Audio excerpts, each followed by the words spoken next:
El título, pueden sentarse, el título del mensaje de esta mañana es en forma de pregunta: ¿de qué depende tu vida? ¿De qué depende tu vida? Alguien dijo en una ocasión en qué consistía la vida.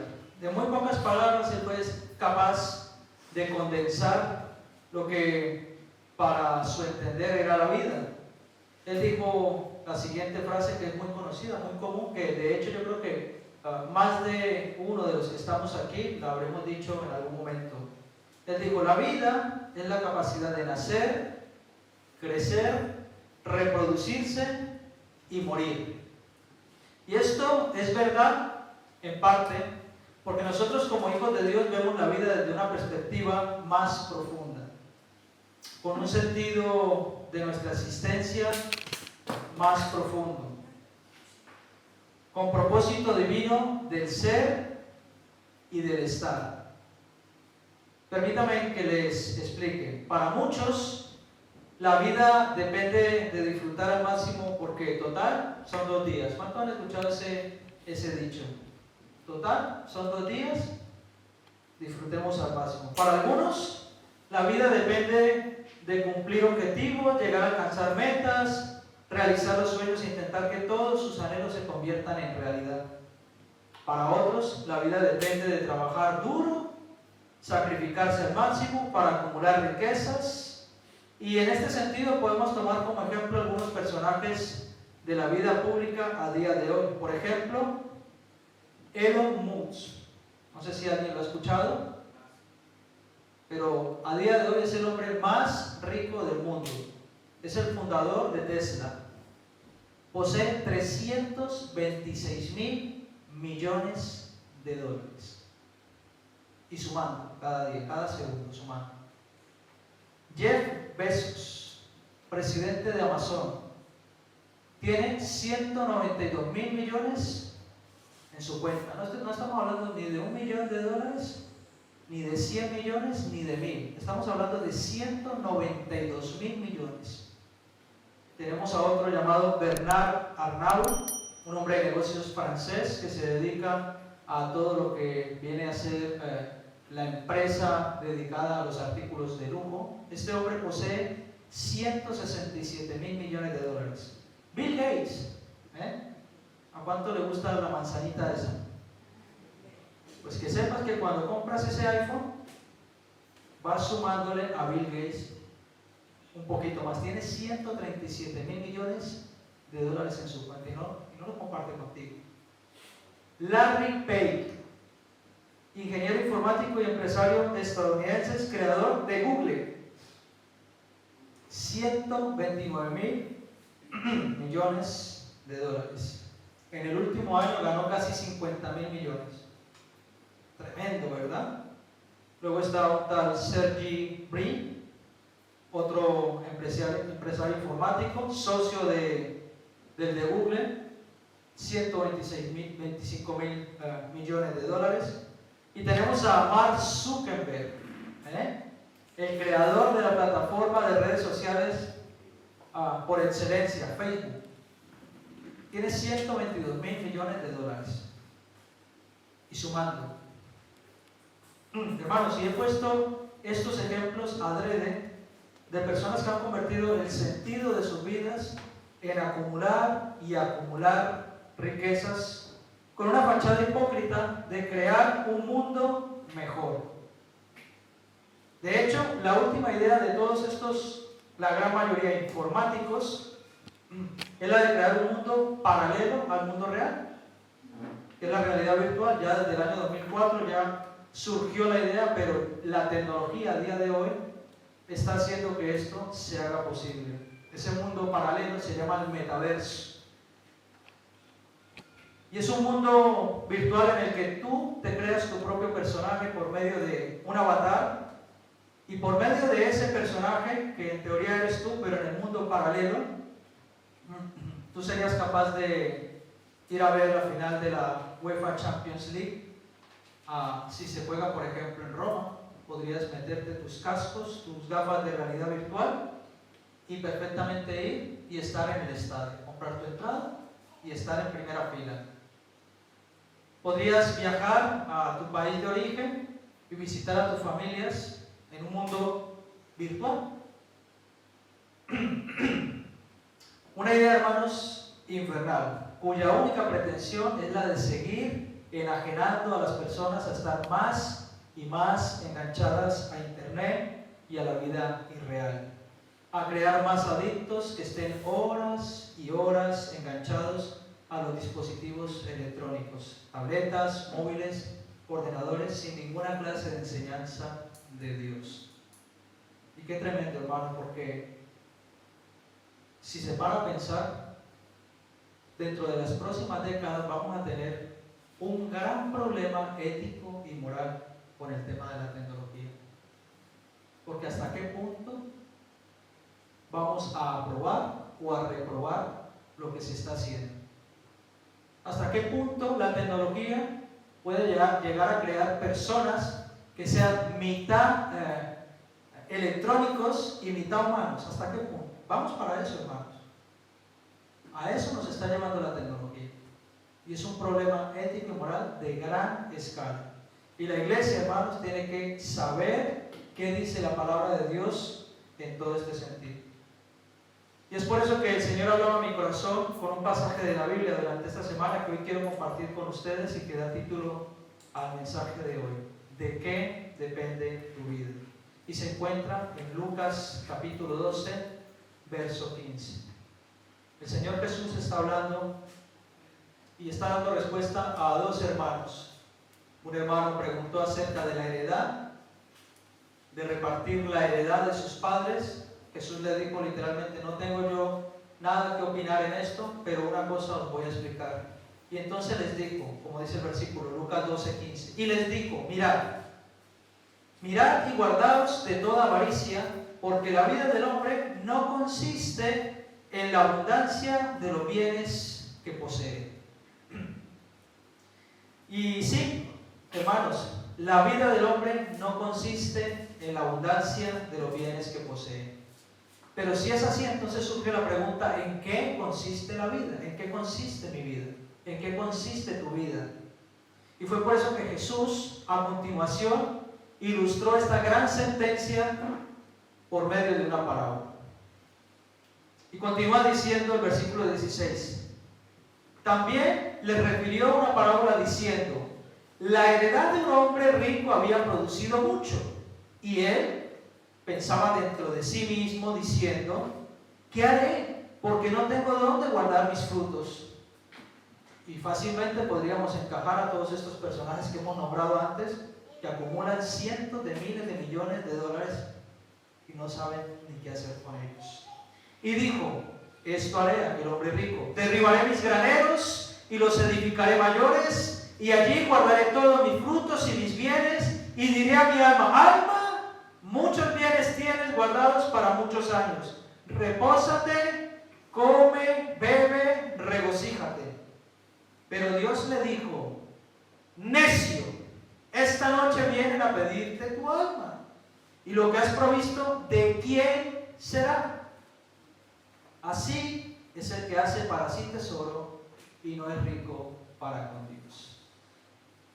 Y en relación a la porción de la palabra que hemos leído, quiero destacar tres aspectos a tener en cuenta, hermanos, para que nosotros podamos dirigir bien nuestra vida. En primer lugar, debes guardarte de la avaricia.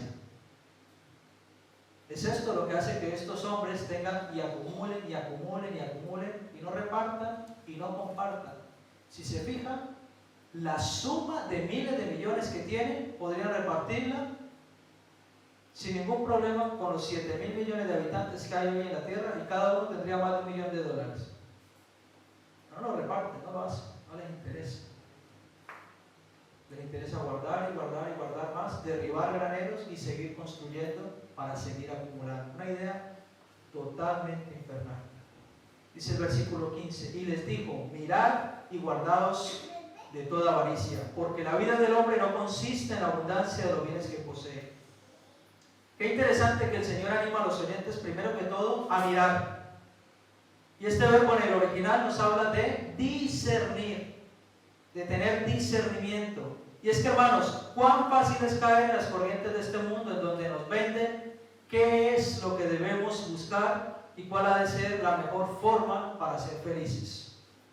Qué felicidad, ¿verdad? Tener un iPhone última generación ahora en Navidad, ¿cierto? O el último Mac Pro.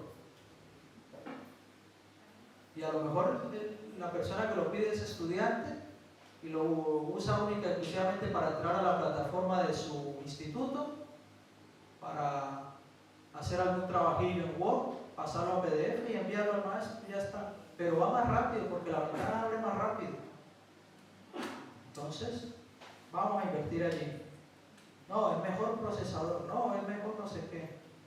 Cada día más, cada día queriendo más. Qué fácil que es caer en las corrientes de este mundo. Pero el Señor, conociendo esto, nos anima a mirar, a discernir. También vemos otro verbo, guardaos, que en el original nos indica la acción de estar vigilantes, de vigilar. ¿Y por qué esto? Pues porque es muy fácil enredarnos en las tentaciones que nos ofrece el mundo, y es aquí en donde el Señor ya nos indica cuál es el pecado a tener bien en cuenta: la avaricia. Avaricia. La avaricia es afán de poseer muchas riquezas, de acumular con el solo placer de atesorarlas sin querer compartirlas con nadie. Y en este sentido quiero aclarar algo, porque tal vez alguien pueda que no me esté entendiendo. Esto no quiere decir que nosotros no tengamos planes de futuro, y no quiere decir que queramos progresar en la vida y que queramos adquirir cosas, para nada. Lo que quiero decir es que hay un pecado aquí que se llama avaricia, y la avaricia es el afán de poseer muchas riquezas por el solo placer de atesorarlas sin compartirlas con nadie. Es algo muy diferente. Es algo muy diferente. Eso no tiene, ni tampoco trata de tus sueños, de trabajar duro para conseguir a lo mejor una casa en propiedad, para conseguir tu vehículo, para comprar tu ropa, para estar bien. Estamos hablando, como hemos visto los ejemplos que hemos usado en la introducción. Y esto es una de las tragedias de la iglesia a día de hoy. Muchas personas llegan con la gran necesidad de empleo, de tener un salario, y entonces dentro de la iglesia nos ponemos en oración. Vamos a orar, vamos a interceder, nos metemos incluso en ayuno, oramos, clamamos por la situación en concreto y proclamamos victoria sobre esa situación. Entonces ocurre lo que el Señor sabe hacer: hace el milagro, Dios responde, y entonces todos damos gloria a Dios. La persona sale aquí al frente y da testimonio, pero a la primera de cambio su jefe le ofrece algo mejor y dice: oye, y si en vez de lunes a viernes y el sábado también el domingo, a ganar el doble. Y empezamos a convertirnos esclavos de la avaricia, a ganar un poquito más, y dejamos a un lado nuestra propia vida espiritual. Entonces, sin pensarlo, la persona acepta la propuesta. ¿Y cuál es el sacrificio? Dejar de congregarse, dejar de estar con su familia, dejar de participar de un buen desayuno en casa con sus hijitos, dejar de tener comunión con el cuerpo de Cristo. Lógicamente, hermanos, hay casos que es necesario tomar el empleo por motivos de extrema necesidad y de urgencia. Tampoco sería coherente y tampoco sería sensato decir: si te ofrecen un trabajo y tienes que trabajar el domingo y llevas un montón de meses sin trabajar y no tienes dinero y tal, no lo cojas. Tampoco sería coherente. Hay que ser sensatos, hay que usar la razón también. Pero hermanos, necesitamos y debemos buscar, sobre todo, tener ese tiempo con el Señor, de congregarnos.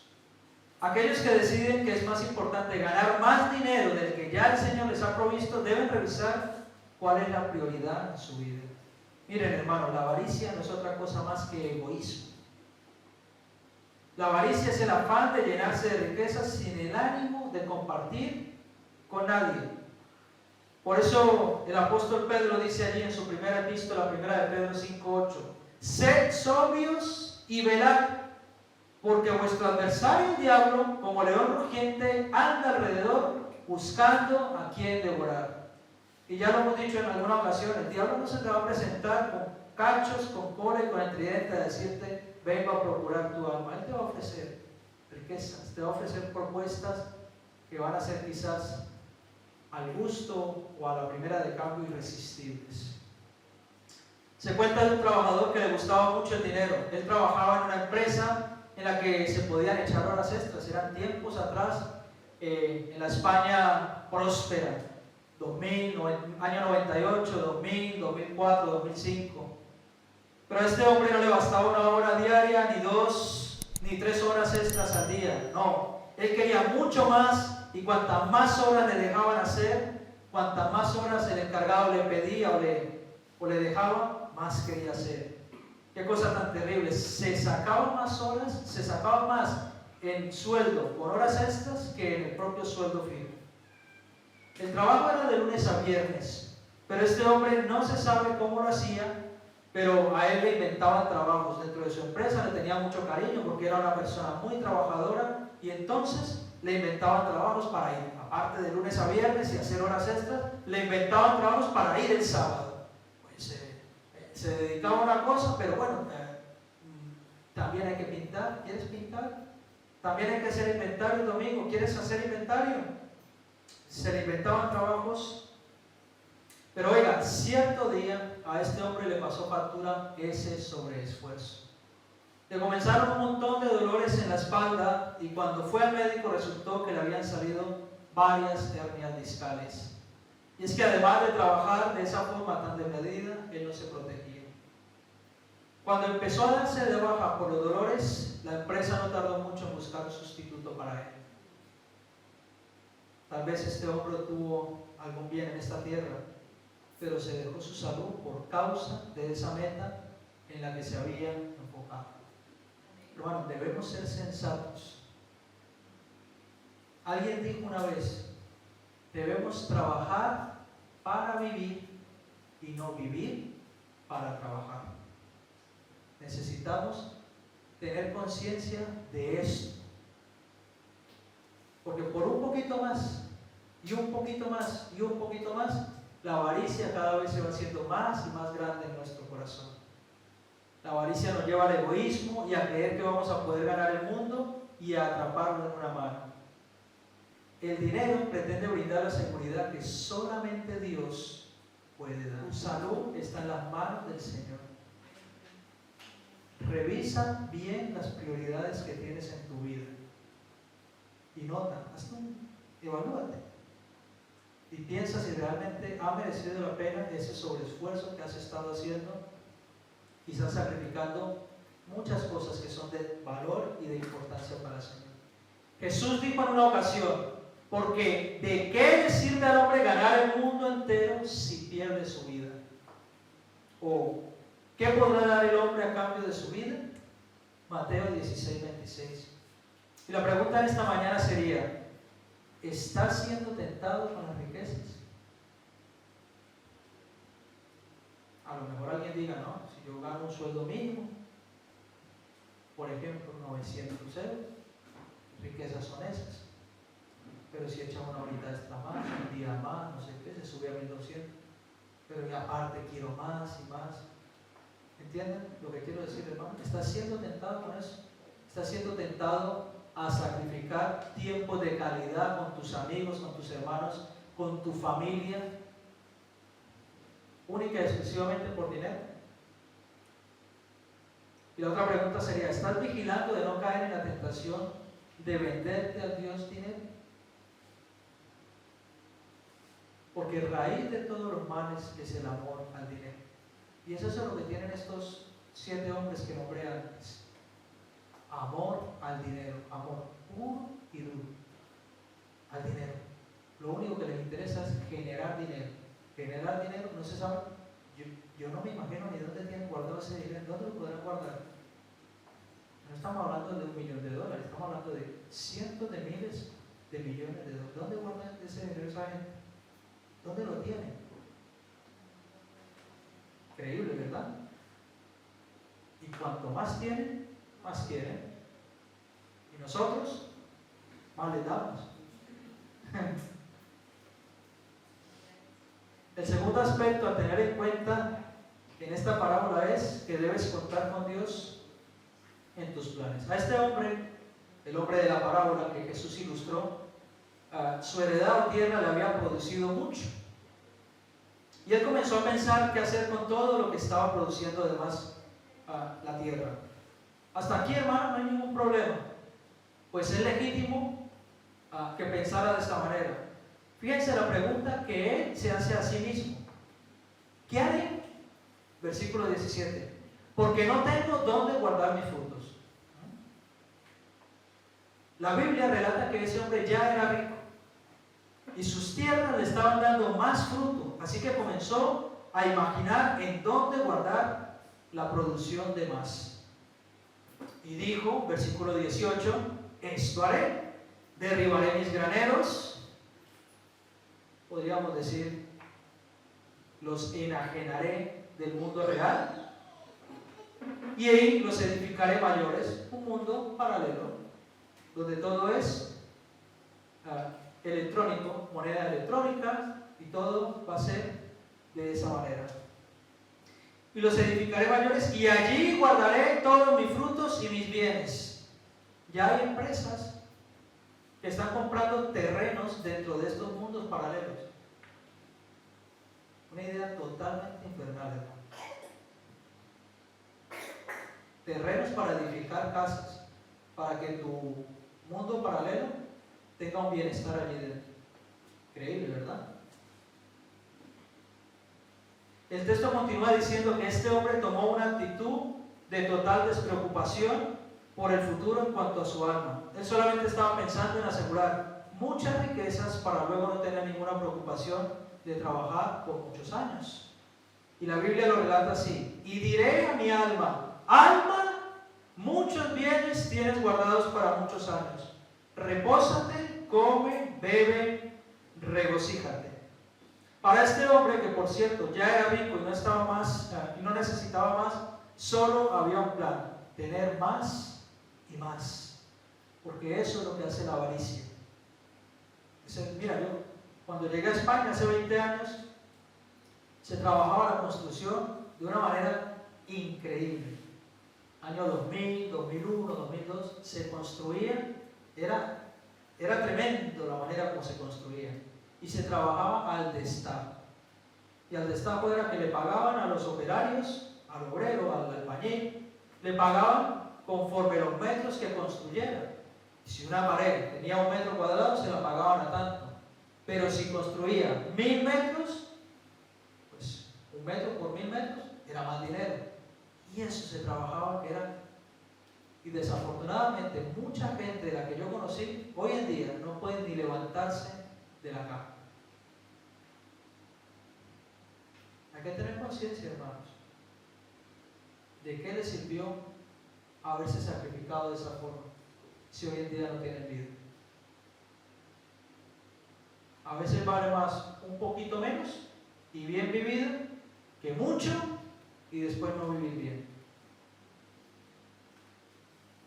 Está claro que Dios no estaba dentro de los planes de este hombre. Está claro que lo único en lo que se interesaba era obtener más riquezas para luego disfrutar de ellas sin compartir con nadie sus ganancias. Y esto es lo que el Señor nos está mostrando por medio de esta parábola.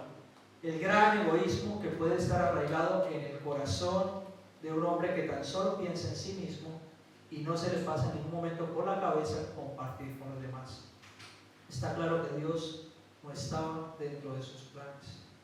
Ustedes saben que yo tengo los carnets de conducir de camión grande, ¿verdad? De tráiler. Pues el otro día me vi muy tentado. Pues a mí también el enemigo me pone ahí la tentación De hecho, estaba hablando con mi esposa anoche. Una de mis debilidades es el dulce. Había rebajado 8 kilos y ahora he subido 5, o sea que me queda 3 para volver a igualar como estaba antes. Y le dije anoche, una de mis debilidades es el dulce, los postres, el chocolate, las tartas, todo eso. Hermano, no me traigan eso, por favor. No me regalen eso si quieren hacerlo bien al pastor. Y estaba viendo ofertas de empleo y había una propuesta de trabajo, porque resulta que hay un caos ahora con el tema de que falta materia prima, y a nivel mundial hay una escasez de conductores, de choferes. Yo tengo todos los carnets, tengo carnet para llevar mercancías peligrosas, para llevar gasolina, para llevar gas, propano, tengo todos esos carnets. Me puse y los saqué. A eso me dedicaba antes. Hasta hace poco tuve que... Y la oferta de empleo era la siguiente: casa pagada por 1 año. Esto en Estados Unidos, porque faltan 400,000 choferes en Estados Unidos. Contrato por 3 años. Tú llenas la oferta, firmas un contrato por 3 años con la empresa te dice: te pago 1 año de casa. Pero nada más firmar el contrato, te dan $13,000. Toma esto por firmar el contrato con nosotros. Te dan tarjeta de residencia y de trabajo por 10 años. ¿Cuántos quieren el sueño americano? Sáquense los carnets. ¿Claro?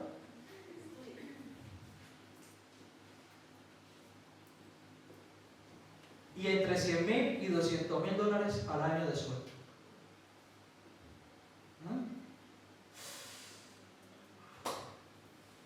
¿Nos vamos para allá o qué? Ponemos a toda la iglesia a sacarse el carnet de camión y nos vamos para allá todos. Tremendo, ¿verdad? ¿Cuentas con Dios en tus planes?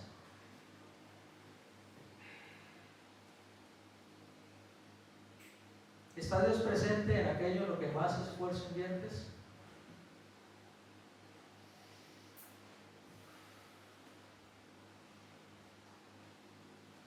Es legítimo, hermano, coger y irse, es legítimo, pero tiene que analizarse a qué lo ha llamado Dios. En mi caso, el Señor me llamó a compartir su palabra. Y si tengo que vivir con 800 o con 900, con eso viviré. Pero seré feliz para la gloria de mi Señor.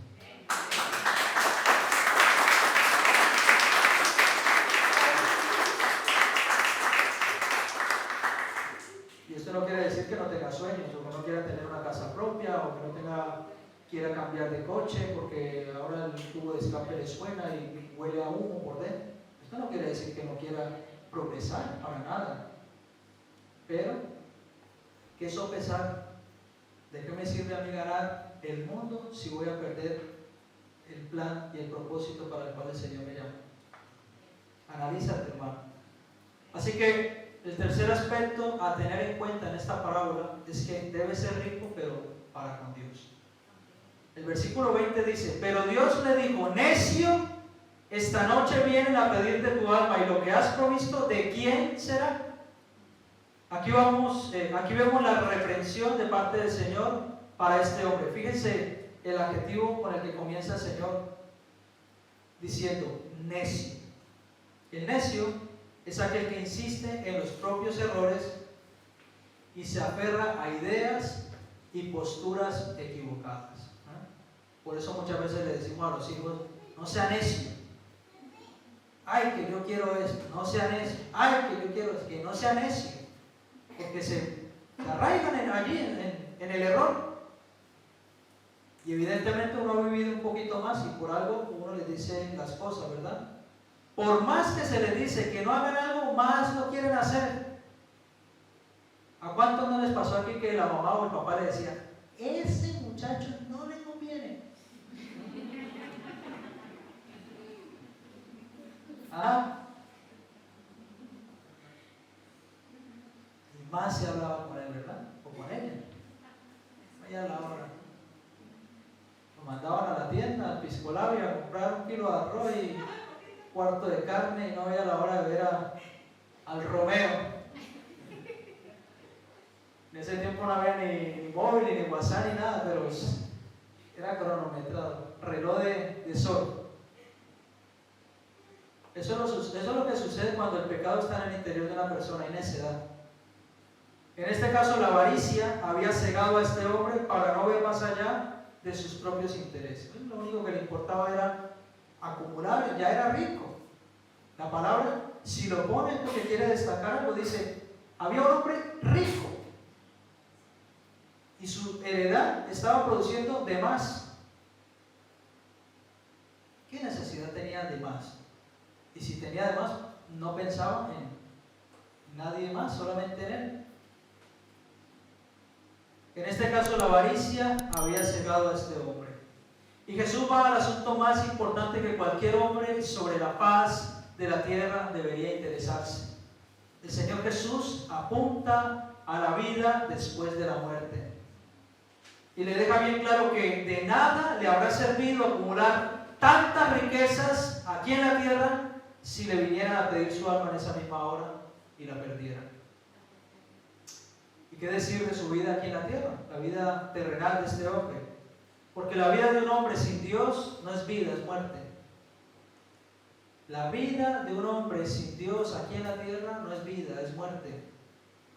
Es un ser que vive en cuerpo, pero espiritualmente está muerto.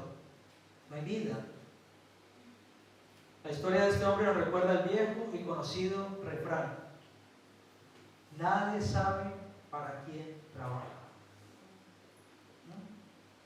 Y quiero ilustrar esta frase con un ejemplo que nos da la naturaleza y que es un ejemplo tremendo, pero a la vez es un ejemplo un poco fuerte. ¿Alguien ha escuchado del cuco? El cuco. Eso. ¿Cómo hace el cuco? Cucu. Pajarito que parece inofensivo. Le llaman el pájaro impostor. El cuco es un pájaro que cuando va a tener sus huevitos es muy listo. Él coge y va al nido de otro pájaro y pone sus huevitos ahí al lado de los huevos del pájaro original. Le dice, ¿para qué voy a criarlos yo? Que me lo críe otro. Como decir una madre o padre de alquiler. Y hay pajaritos que son fieles. Cuando vienen, ven el huevo un poco raro, pero dicen, bueno, lo habré tenido yo, tal vez. No pueden hacer la prueba de ADN. Fíjense, pero es tan tremendo lo que hace este pájaro que el huevo del cuco nace un poco antes que los otros huevos, que los originales.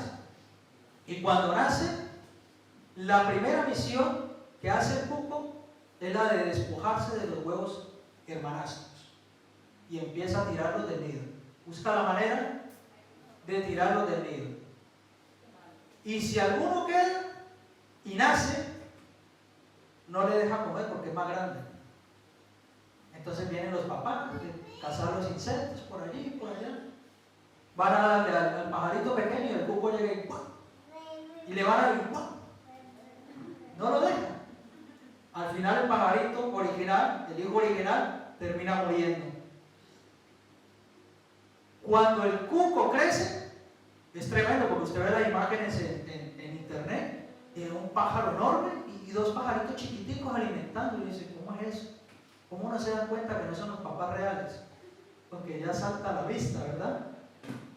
Y el pajarito prácticamente le mete la cabeza entera para poder darle de comer a semejante animal, a semejante bestia. Hermanos, si esto vendría a ser como la avaricia en el caso del hombre de la parábola. Y sería como cualquier pecado al que le damos nosotros lugar. entra en tu vida sin saber en qué momento. Igual que el cuco. El cuco entró en el nido sin saber en qué momento. Los padres no se dieron cuenta. Destruye lo que tú has construido. Destruye tu vida. Eso es lo que hace el pecado. El pecado es como el cuco. Viene a tu vida, entra, no te das cuenta cuándo, va creciendo y va destruyendo lo que tú has construido. Se alimenta del fruto de tu trabajo, de tu esfuerzo.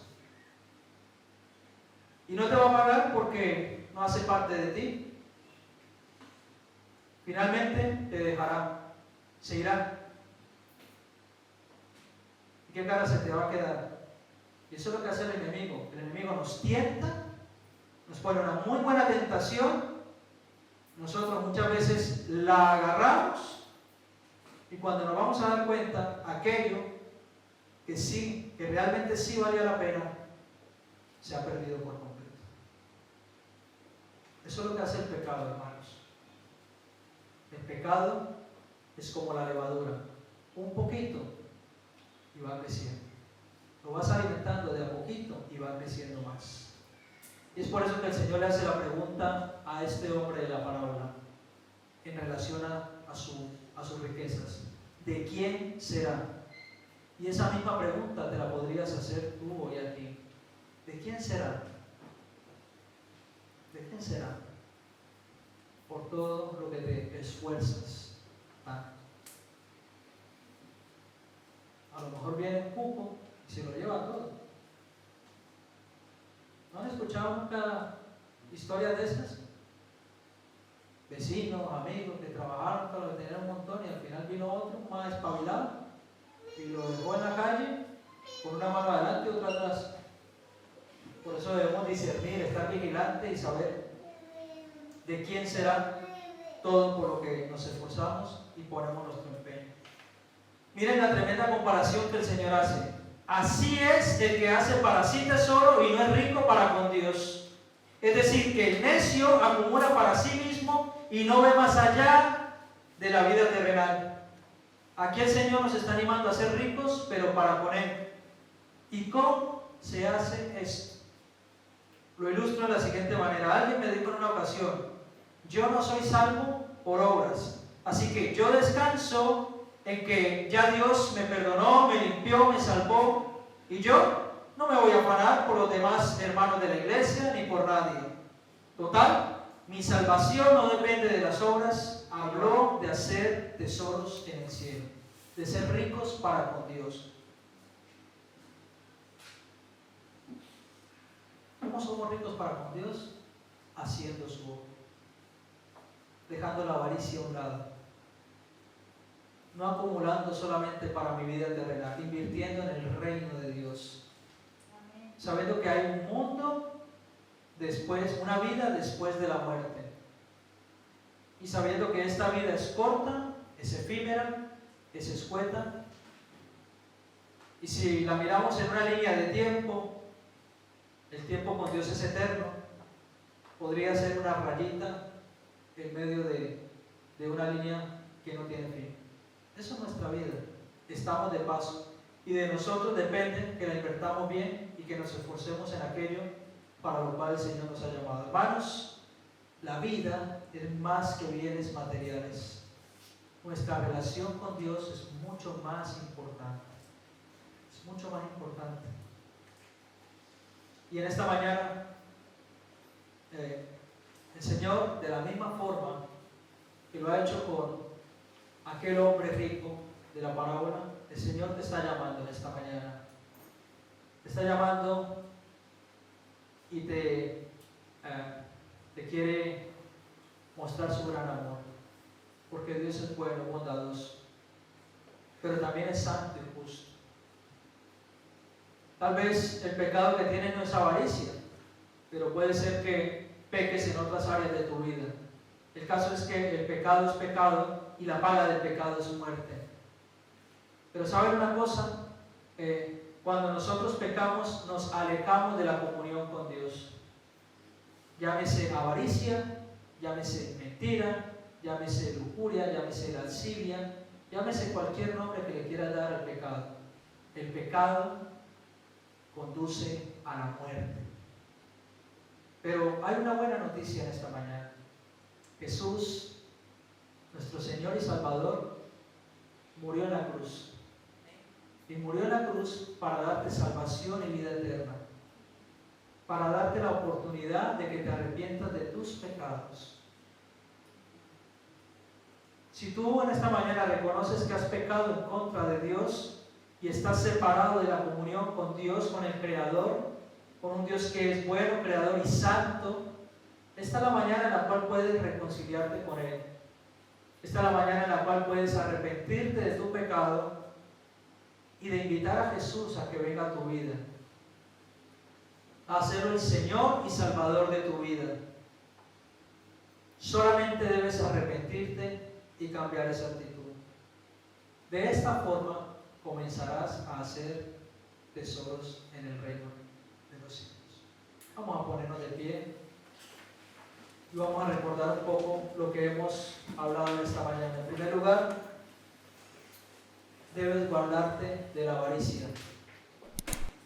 Pero en lugar de avaricia puedes poner, debes guardarte de la mentira, debes guardarte del enojo, debes guardarte de tomar cosas que no son tuyas, de robar, del adulterio, de la fornicación. Debes guardarte del pecado. Pero también debes contar con Dios en tus planes. Cuenta con Dios para tus planes. Pon en las manos del Señor todo aquello que anhelas y que quieres, que quizás sea legítimo, no tiene por qué ser algo contrario a la prosperidad que el Señor ofrece. En tercer lugar, debes ser rico para con Dios. Comienza esta mañana siendo rico para con Dios. Ya eres salvo por la fe en Jesús, pero eres salvo con un propósito, para andar en esas buenas obras, las cuales Dios ya había destinado desde el principio.